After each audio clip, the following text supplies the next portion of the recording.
Most people in the world are unaware of the fact that many Orthodox Jews oppose the state of Israel and protest against the occupation of Palestine. They believe that Zionism is a danger to peace in the world. One of them is Rabbi Yosef Antebi, who was tortured by Zionists. I met him on the last day of Hanukkah in his apartment in Amsterdam. Shalom, I'm here in Amsterdam with Rabbi Antebi, Joseph Antebi.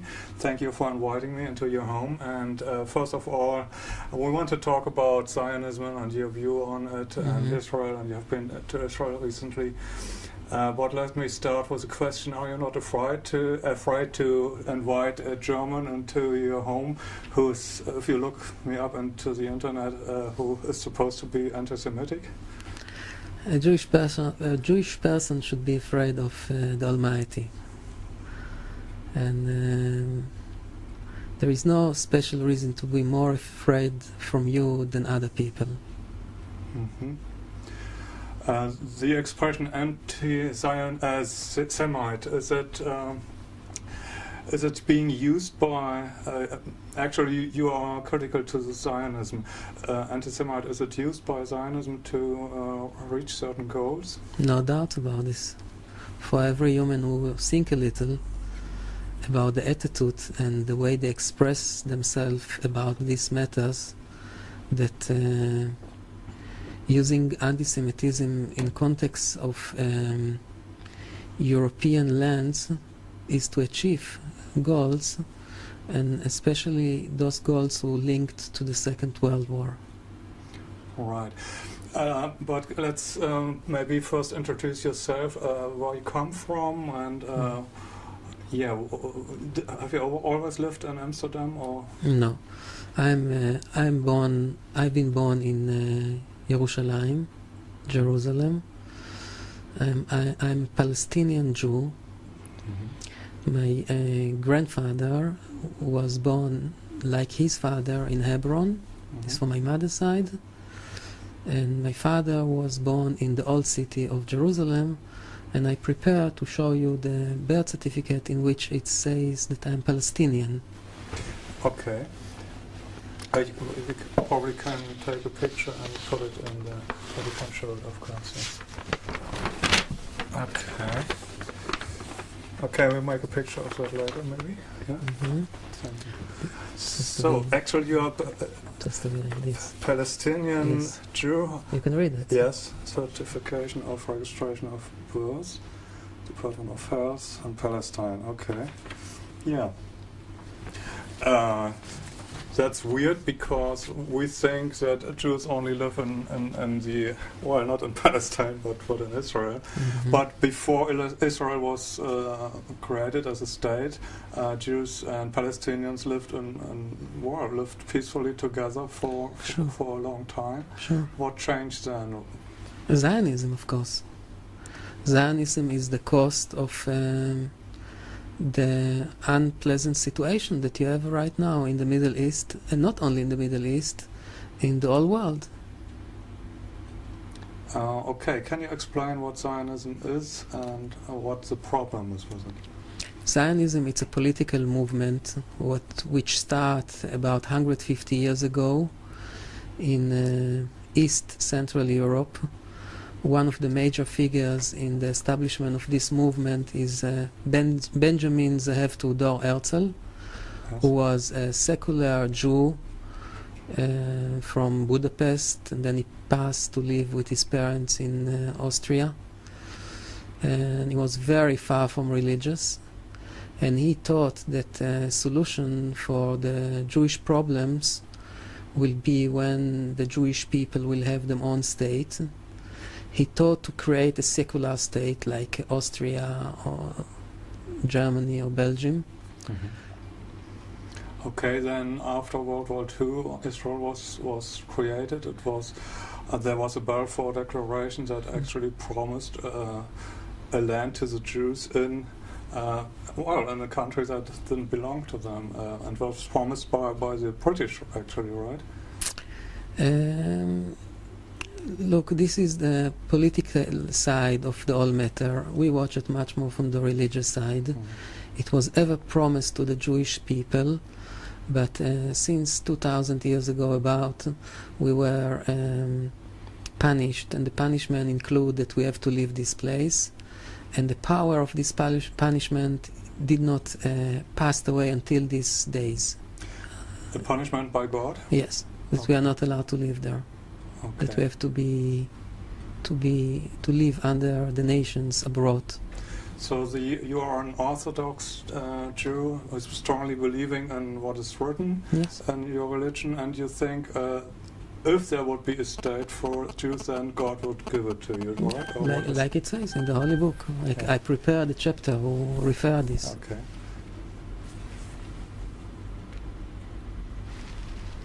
Okay, maybe we can put a text into it. Mhm. But now, well, what happened then? You were born in Palestine, and Yes. how did you come to Amsterdam? I had some mission, some work to do over here many years ago, and since that time I'm living here. It was period that I passed to live in another countries, and then I returned back. Actually, are you in a group of anti-Zionists, and you make demonstrations throughout the world where you actually hold up signs that has the Israeli flag? You burn the flag, and maybe we can show this here. Mhm. Yeah, this is. And that you really, actually you say something that's quite similar to what Iran's President Ahmadinejad says, and why he's, of course, everybody is upset that he says that he's against the state of Israel, but I think he never really said it must be destroyed, but the state as a political entity has to vanish because it's a problem throughout the world. Yeah, I heard him saying such a thing. I don't know if he mentioned the word destroyed, but we use the word dismantle, peacefully dismantling of the Zionist state. So actually, your ideas are not so far away from his ideas, for instance, and some other people who say that the state of Israel is really creating a problem throughout the world. Sure, no doubts about it. Mhm. Now, you have recently been to Israel, and what I heard so far is not much, but I heard that you really were treated very badly there. Can Yes. you tell that a little? First of all, it's maybe good to tell you some background. Yeah. Some years ago, in the place where you're sitting, some Zionists came here. Two. One was very strong, and the other one was like the intellectual of both of them. And they come here and overwhelm me, and they treat me with electric shocks and injections, which break my bones, what make me very sick after it. Until today I'm suffering. The Dutch authorities recognize me as a victim of violence. I got even some compensations from the Dutch authorities. Today I'm officially recognized as an invalid. I can walk, but as you know, I have a wheelchair, and I have very much difficulties with my health. Unbelievable. When was that? It was in the date 8 March 2000. Have you been warned before or something? Yes, they call me and they say that I have to close my mouth. There are records, telephone records, and the police were translating it. And they want me to do some so-called religious acts as a covering for the crimes that they want to make. They represented it as if it is religious matter, a divorce matter, family matter, which is not true. They just couldn't say that they, as Democrats, demanding me to close my mouth. So they had to represent it as if it is a religious matter. And the same while they stole all what my mother left over in Jerusalem, all her property. And she had some things what she get from my grandfather, who was running away in 1929 from Hebron, and he brought and took out from Hebron very important Judaica articles, such as books and ceremonial things. And all those things were stolen. Also a book what I was starting to write and did not complete. And also some kind of proofs about my Palestinian backgrounds that they want to that I will not have. So they want you to be not a Palestine Jew, but Israeli Jew, or what they want to hide some proofs about harmonious life before the establishment of the Zionist state. They want to show that the state is necessary. They don't want to hear that Jews used to live peacefully with Muslims, and the relations were perfect. And this is what I'm saying to the world constantly. I'm Palestinian Jew. We have no feeling of animosity with the Muslims over there. We have friends who are Muslims, and we can cooperate and do with each other very nice. When I compare to relations around the world, the relations that we have with the Muslims in Palestine, my father, my mother, were very good. There was no reason to talk so bad about them, and for sure not to do so bad about them. We have no reason for it. Yeah, we can talk about what Israel does to Palestinians maybe later, but now you went back to Israel and yes. Tell about that. So about 8 months ago, the Minister of Justice, Mr.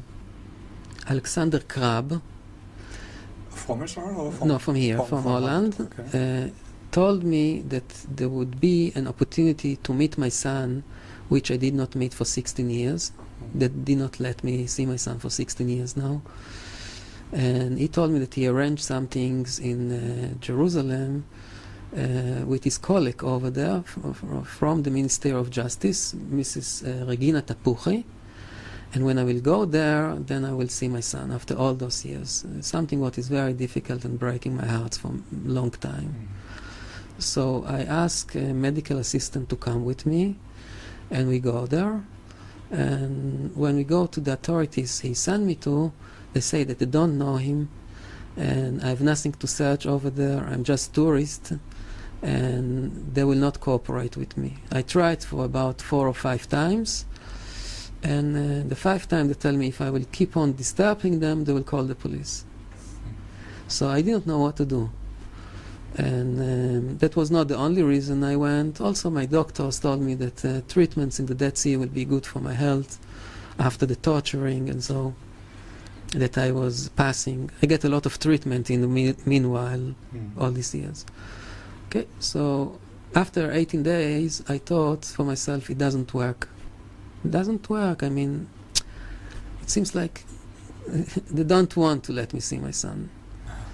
So I booked my flight back, and in the airport, before I show my passport, some policemen came to me and they say, first they say Yosef, and they say Rabbi.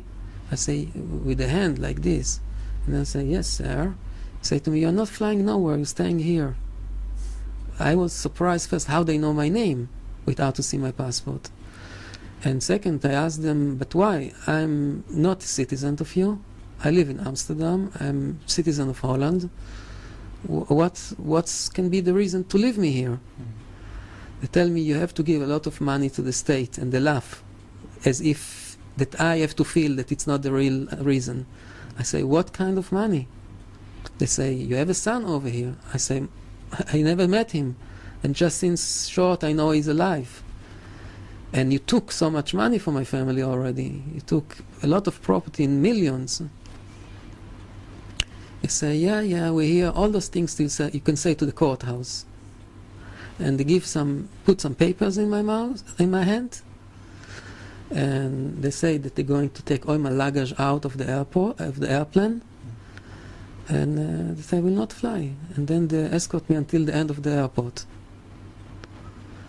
And okay, then I was very weak already from everything what was happening, and I wake up in a hospital, in Ichilov hospital. Because all the situation, yeah. And then they let me go out of the hospital. I went to Yerushalayim, and I went to Mea Shearim, the Orthodox neighborhood over there, and I say to the people what is going on. They say that they want to check it, if it's true. So they check it, and then they say, yeah, you are not allowed to leave the country, as it says in the papers. You have to go to the courthouse. I went to the courthouse, and in the courthouse they say that they want something like 500,000 of me. I say, for what? You take already so much. You say, otherwise you will not go out. And outside of the courthouse, some officials come to me and they tell me, you already forget about all these stories that you say, the kidnapping and the torturing. I say, I did not forget. I say, no, it can help you to go out of here. And they go, smiling, laughing. Okay, I went out, and I went again to Mea Shearim, and people over there say that they check it already, and it seems that I'm allowed to leave the state. I tried again for the second time, and went to the airport with my wheelchair and all my luggage, and again the same story. You're not allowed to leave the state. My medicines were finished. My medicines were finishing, and I need a medical treatment, so I went to the hospital. I went to Bikur Cholim. Once I went there, somebody with a white doctor, like hospital clothes, came to me and he say, Rabbi Yosef, how do you do? Kind of cynic, talking. I say, how do you know me? He said, who does not know you? Again, with very funny voice. It's okay, I did not come here for being famous. I came here because I need medical treatment. He said, yeah, you will get a very good medical treatment. Go here, sit here. It was very strange behavior, and I did not know how to behave back on it. But I did what he said. I sit down, and then the man come to me, and he said, listen, now you can come with me voluntarily, or I can take you. Decide how do you want to come. I say, where to? He say, I have to take you to the hospital because you don't feel good. But I say, but here is an hospital. Why do I have to go to another hospital? You can give me my medicines here for my pains. Then he say, no, you have to come with me. And he already held me for my arm. And it was very hard holding. So I thought, okay, I better walk. I better go with him normal. So then he put me in an ambulance, and he drove 20 minutes away from Jerusalem, and then it was like an hospital, and they opened electrical gates. It was security over there, people with guns, and then come kind of a doctor with very serious and cold face, and he tell me, hello, Rabbi Yosef, can you hear me? I say, yes, of course. Well, of course, I hear. He said, do you also hear voices, right? I say, when there are noises, then I hear them. I'm not a deaf, of course. Besides this, I don't hear any. I understood where he's going to. So I said, besides this, I hear you when you talk to me. But besides this, there is no any other normal things that I should register them here. He wasn't satisfied for my answer, and they brought me into a closed department. It looked like a prison. There were the murderers. I recognize at least one that I know from the newspapers, and people in terrible situation. You can far away from Jewish behavior, how the team is dealing with those people. And I had to deliver everything what I had, my money, my documents, my passport, my telephones. But because I saw that the situation is like this, that something terrible going to happen to me, I hide one telephone, and I wait that it will become evening. And when it's become dark, and people were a little bit busy with other things, I took my phone and I called to the Netherlands and I say what's going on, and they were very worried about me over there, and I already hear in the department the telephone are ringing, and behind the glasses of the medical team I see somebody who worked there point on me. Then I knew that they are talking about me on the phone. And I felt and saw the atmosphere that they are unhappy about what is happening. And one come to ask me, do you have a telephone with you? I say yes. Then they knew that the plan is collapsing. And in between less than 24 hours, I was out of there in a very strange way. Somebody come and pulled me from my wheelchair, pushed me into an ambulance, took me to the center of Jerusalem and throw me out in the center with a letter in my hand that I am released from the hospital. I did not receive any tablet or any injection. What I'm sure was the plan. But thanks God, I survived.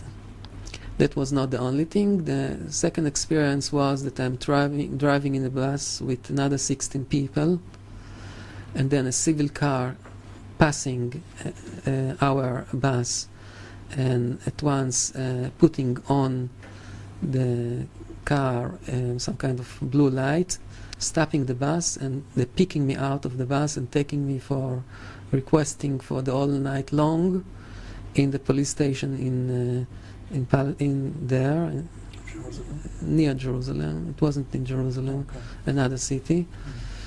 And also there in the questioning, one of the policemen coming and telling me, some things are better to forget. You don't have to register things that we already know. And no one in the world is interested about your stories. And it's in your hand to decide how long you'll stay here. When you forget it, then it will be good. They refer about the stories of 8 March 2000, the day that I was kidnapped and tortured, here in Amsterdam. Okay, so I returned to Mea Shearim, and the people saw that there is nothing to do, just to help me to live away from there, and if necessary, in not regular way. And the condition was that I cannot take anything with me, including my wheelchair not. And another condition was that I will not really direct know who is helping me. And that's it. One day I found myself here in Europe. It was about 2 months ago. And since then, it's already 2 months now that I'm back at home here. Unbelievable. I mean, you're a Jew and you're being tortured by Jews. Well, we non-Jews would think that very, very strange, actually. I think it would be a Jewish state and Jews would be welcome there. Look, maybe it's better, before we continue, to say that I was tortured not by Jews, but by Zionists. Okay. And it's very good that the people who see us will make for themselves clear that Jews are not Zionists, and Zionists are not Jews, per definition. Mm-hmm. The people who behave like this already declare with this behavior that they are not Jews. Jewish behavior, it's merciful and loyal, for sure, to the Jewish nation and for the whole world, all people. And when a person behaves in such a way, he's just saying that he is not a Jew. A Jew, it's a merciful person who wants to make charitable actions and to make good to everyone. Actually, I heard that different kinds of Jews, Sephardic Jews and Ashkenazi Jews, and they are actually not, they can't put their line back up to that they are from the Middle East, but they come from Khazars, and they took over the Jewish religion one day? It's there is also kind of thoughts like this, but when we say that there are two kind of Jews, I don't know if it's the correct description. Jews are Jews, and they are and all the Jews has to live according to the Jewish word to be called Jews. And I prepare another kind of text over here. It's written in, there is a book in the Talmud. Yeah. It's called Megillah. The name of the book is Megillah, and it says that everyone who does not recognize the not right God, everyone who declares that he does not recognize the right God, is a Jew. Mm-hmm. Every person, when he says, it's opinion in the Gemara, when he say about the wrong God that is not God, is in a way already a Jew. That's weird. So It's weird, what's yeah. the wrong God and what's the real God? The real God is is God, the Hashem, the God of Abraham, Isaac, and Jacob, and the God who mentioned in the Holy Torah. Yeah. And we have it in the Old Testament, the Right, yes. Christians have it there. But you said there's a wrong God and a real God. There is a lot of wrong things to believe in. What? How then do you think about people who are not Jews? That they, well, in your books, they are not chosen by God. Are they worse less than Jews?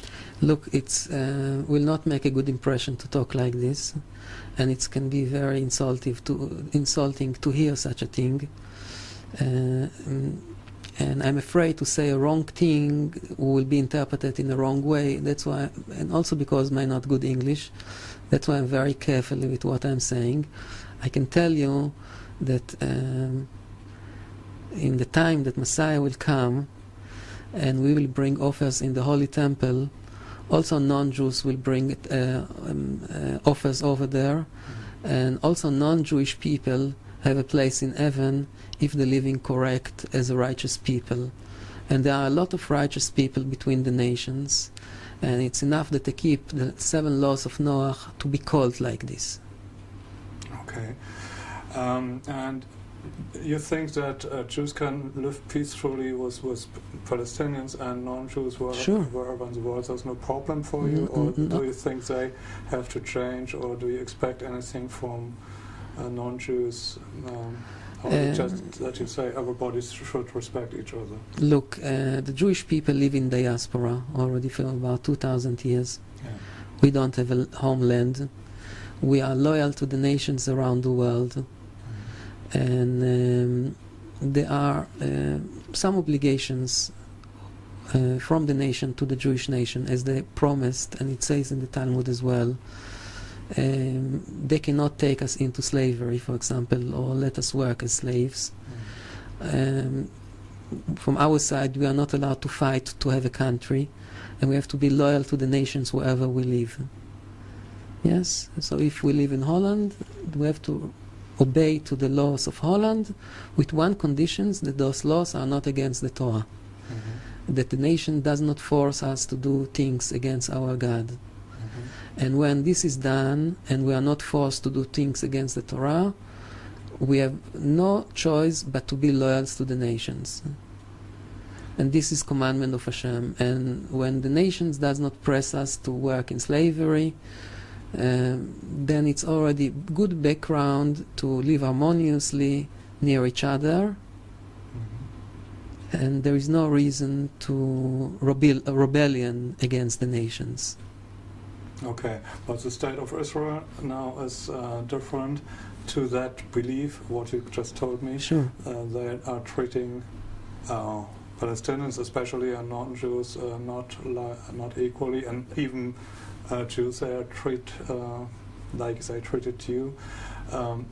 So what is your solution for what can you do, or what can Jews do? On because obviously most people don't even know that Israel is not the state of the Jews, but there are Jews that oppose Israel. Can you say how many of the Jews, are there any statistics who oppose Israel? Thousands of people. There is a big numbers. Not everyone is willing to stand in front of the camera and to declare this. People having families, and people are afraid. You see, not everyone can take it to be kidnapped and tortured, like what happened to me. Sure. And I continue in saying my belief. Yes, so, but we're talking about thousands of people all over the world. In secret, I'm talking to them sometimes, and they say, we agree with you. Your opinion is right.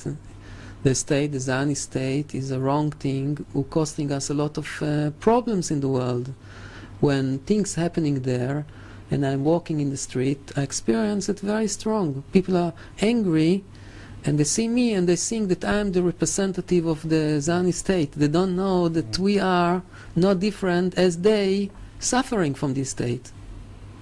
That's amazing, yeah. And interesting is also that we don't hear about that because, I mean, the mass media have the opportunity to invite you to talk shows or whatever. Are the media controlled by Zionists? Of course, no doubts about it. About my story, there is a big newspaper over here. It's called the Telegraph. Yeah. The Telegraph, yeah. Mm-hmm. They were very interested about my story, and they were making an appointment to come to interview me. And after this, just short after, they announced me that they will not come. So that And I asked why. They say I asked also my lawyer, and he said to me that he himself is very afraid because he received some documents, and it was clear that this organization who was mentioned on this document associated with the Mossad. And they pass him indirect that he better drop the case. And I said to him, you cannot live on the halfway. You have to continue. You shouldn't be afraid. They will not do to you. Right. They want to scare you. Yeah? So this is, they have for sure strong control. All over. Worldwide?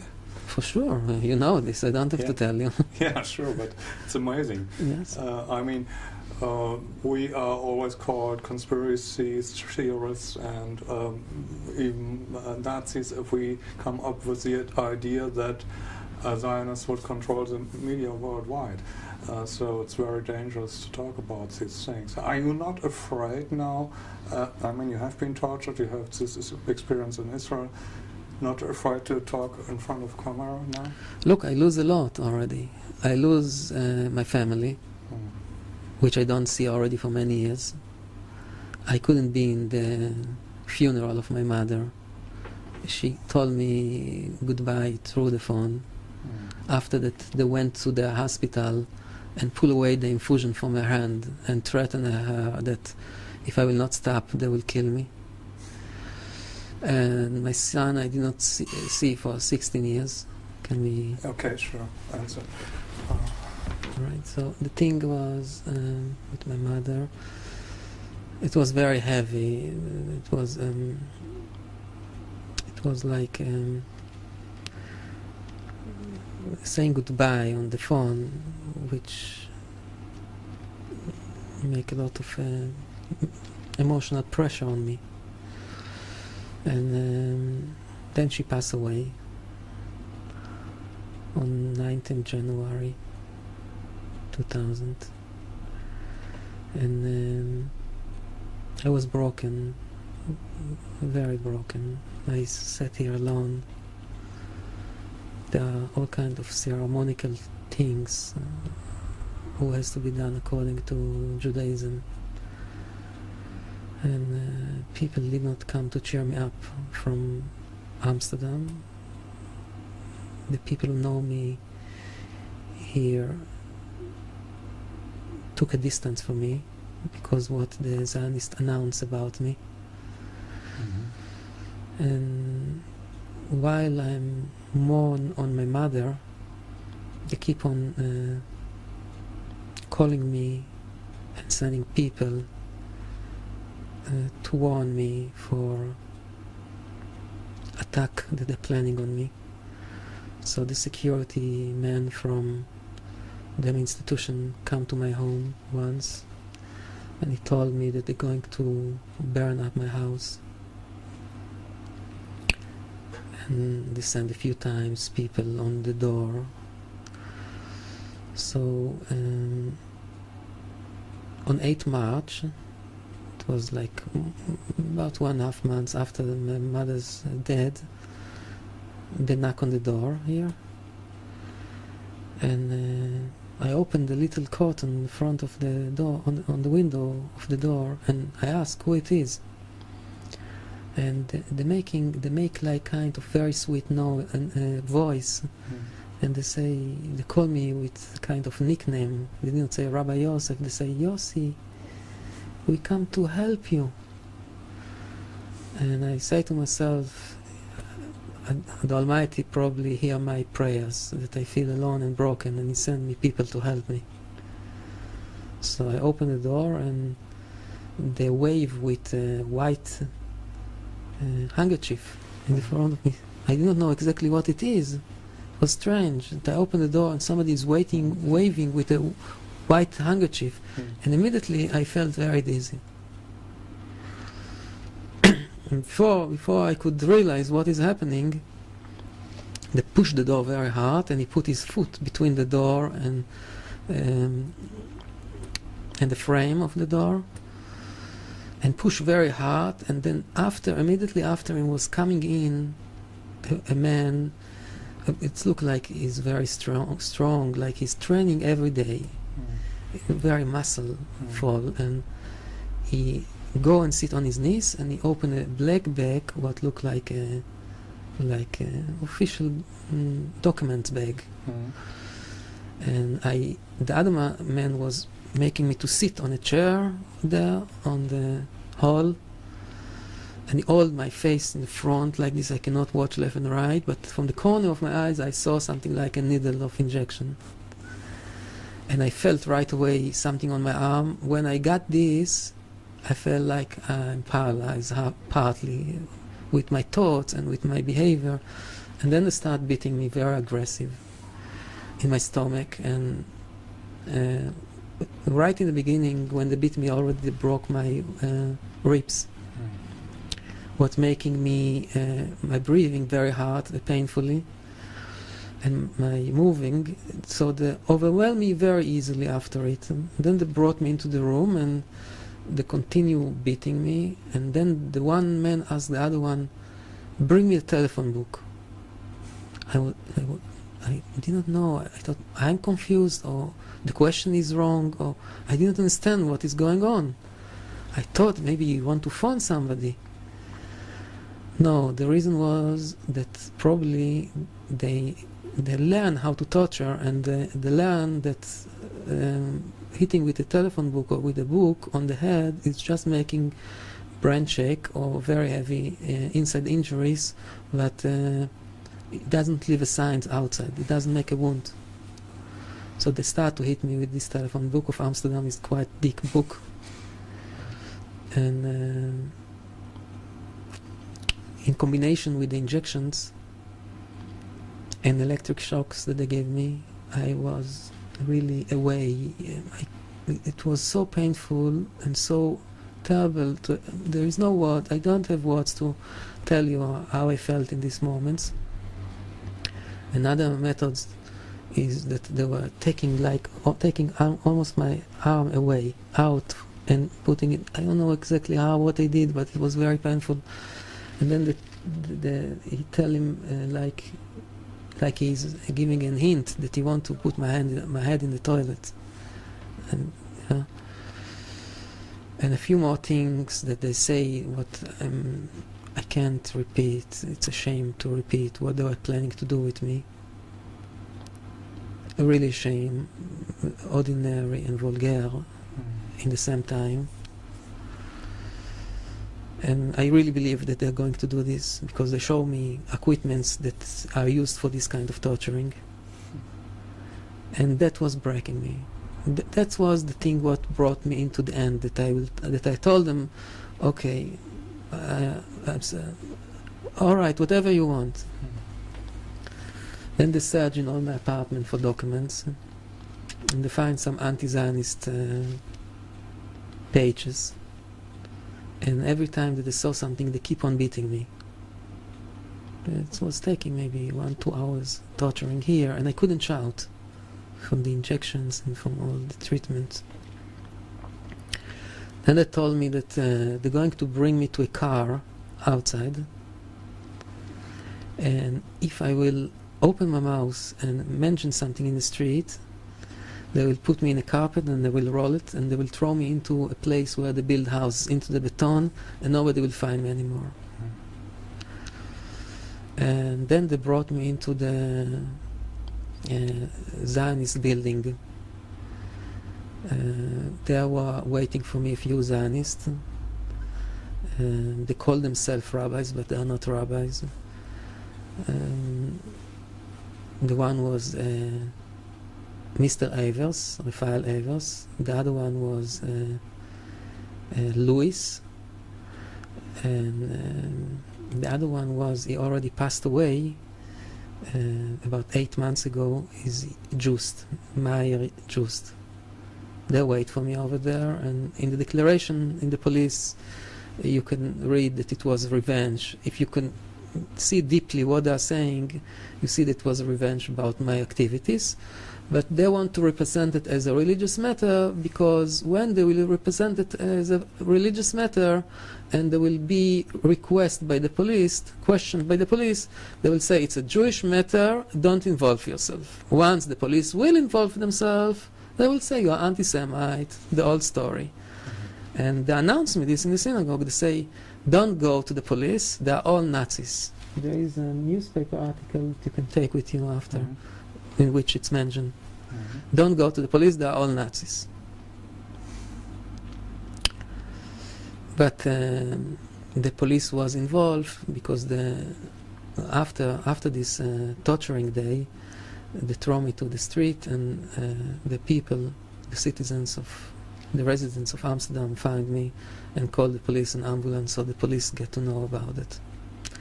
I had to get a long medical treatment after it. Yeah, that was the cost of my being invalid. In the beginning, it was a long period that I could hardly walk. Today, thanks God, I can walk, but I have a lot of pain. I'm suffering from a lot of pain, physical as mental. And it's to understand for the fact of using my mother's without the option to say goodbye, for not seeing my son already now 16 years, and my father, and all the property, and the whole thing from becoming from a good settlement into poor man. It's not easy thing. This is Zionism, and this is the cost of Zionism. You have now a classical example of Zionist behavior. Yeah. So you can say, if they're doing it to a Jewish man that they, according to them, they support to protect him, what will they do to non-Jewish men? Yeah. If to a Jewish man they treat like this, and they represent themselves as the guards of Judaism and Jewish people, so what are they doing to the Palestinians in Gaza? How they fight against the people in Lebanon and Syria? If to the Jews they do like this? I know the answer, but maybe we keep this for another program. Yeah, that's probably too hard, but that's unbelievable what you experienced there. What is your feeling about it? I mean, obviously you can't be happy with what happens there. What is your plan? What are you going to do? Look, I spent already about 16 or 17 years of my life for even more announcing the world that Jews are not Zionists and Zionism is not Judaism. I will be very happy if I will have the option to have a location. I thought about Berlin, in which victims of Zionism can gather and support each other.